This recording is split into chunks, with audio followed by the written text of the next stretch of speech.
As we're going to the end of August, of course, this week we have celebrated across the nation the centennial of the final ratification of the 19th Amendment to our Constitution, which finally gave women the right to vote. Of course, as we all know and revere, that process 100 years ago was begun in the state of Wisconsin. Wisconsin was the very first state in the Union to ratify the 19th Amendment, but it was this week, 100 years ago, that that process was finally brought to the Congress for full ratification. What better way, then, to celebrate that seismic centennial, but to share with you a performance of one of the great symphonies by one of the great women composers of the 19th century, specifically 19th century France. Her name was Louise Farrenc, Farrenc, and she was, even during her lifetime, recognized as one of the great French musicians of her day. Now, those of you who've been going to our concerts for a while know that I am a huge, huge fan of the music and the culture of 19th century France. I don't know why this is. I am not French in my background ethnically at all, but ever since I was in short pants, I have adored French music, most especially. A lot of things I adore about France, but the music, so much of which has really, by these days, become really shamefully neglected on our American concert stages, great and small. Once upon a time, it was in the post-war years that, for obvious reasons, an unusually high percentage of music directors of American orchestras were of French heritage. In the 1950s, you had Pierre Monteux in San Francisco. You had the great, equally great but less famous Paul Paret in Detroit. And you had my hero, the great Alsatian conductor Charles Munch, lording over the Boston Symphony. Still famous to this day for the passion and the intensity of his performances. Naturally then, a lot of French repertoire of a very wide range was performed in this country. Nowadays, we're sadly back to just kind of a handful of works like, Debussy's La Mer, Ravel's Daphnis and Chloe, the Symphonie Fantastique of Hector Berlioz, and those are, of course, incredible and phenomenal works that I, like many of you, never get tired of hearing. But there were a lot of other composers in 19th century France who deserved to be heard outside of their own borders, and Louise Farrenc is absolutely one of them. Now, I'm going to be a little politically incorrect here and say that while there is no question that Farrenc would have been more successful and thus more famous if she hadn't been a woman, it must be said that she enjoyed a rich and celebrated career in her own lifetime, more than, say, some of her male counterparts that have gone on to be much more famous today. Think of how Georges Bizet's immortal opera Carmen was kind of a flop at its premiere and on the stage of the Paris Opéra Comique, just to give one of many examples.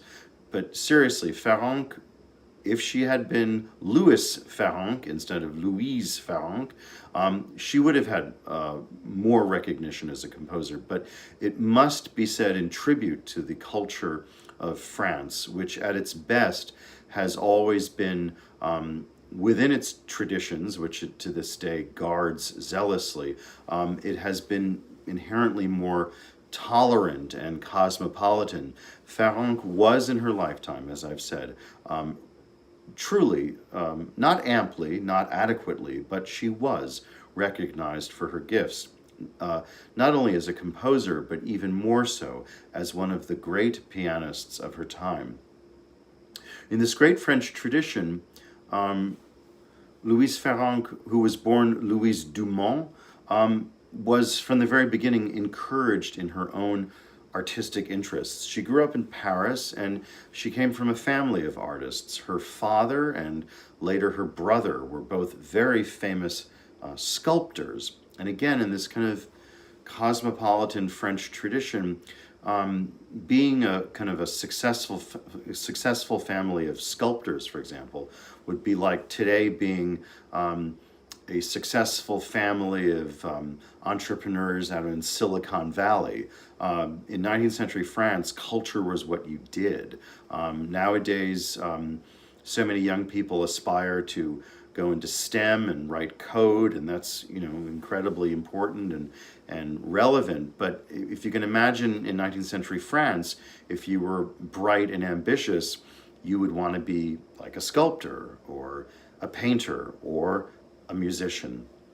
Louise Dumont quickly revealed herself to be an incredibly precocious talent at the piano.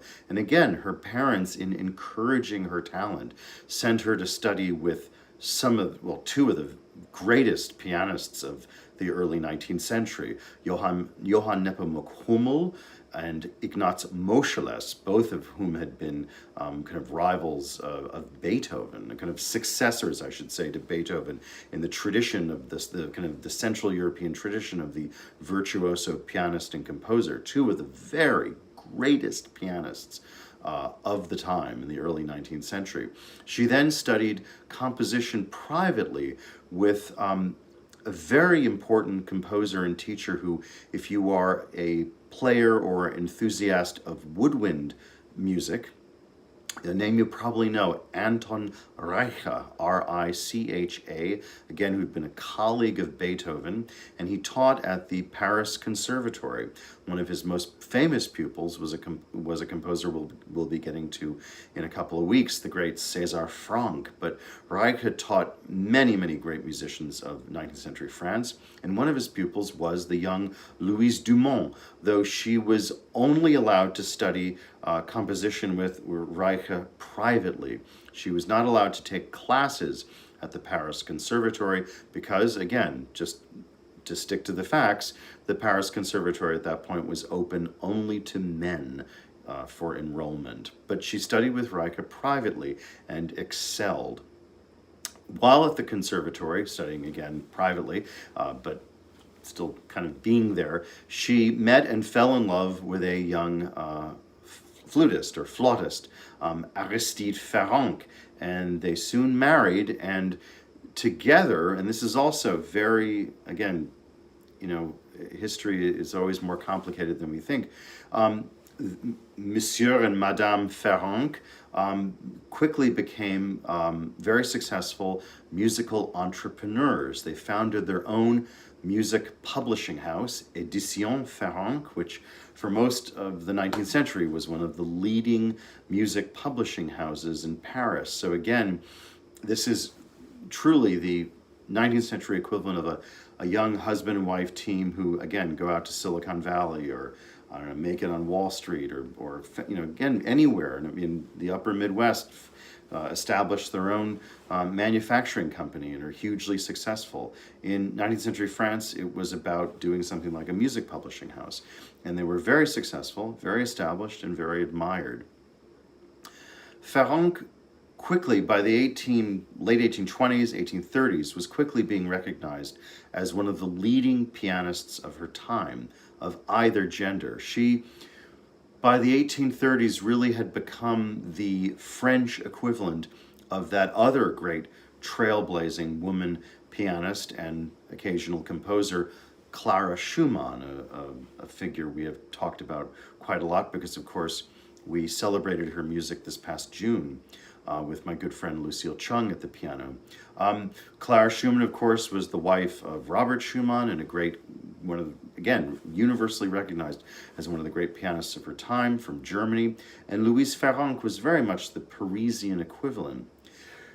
As one can imagine, recognition of her talents as a pianist came much, much more quickly than recognition of her talents as a composer.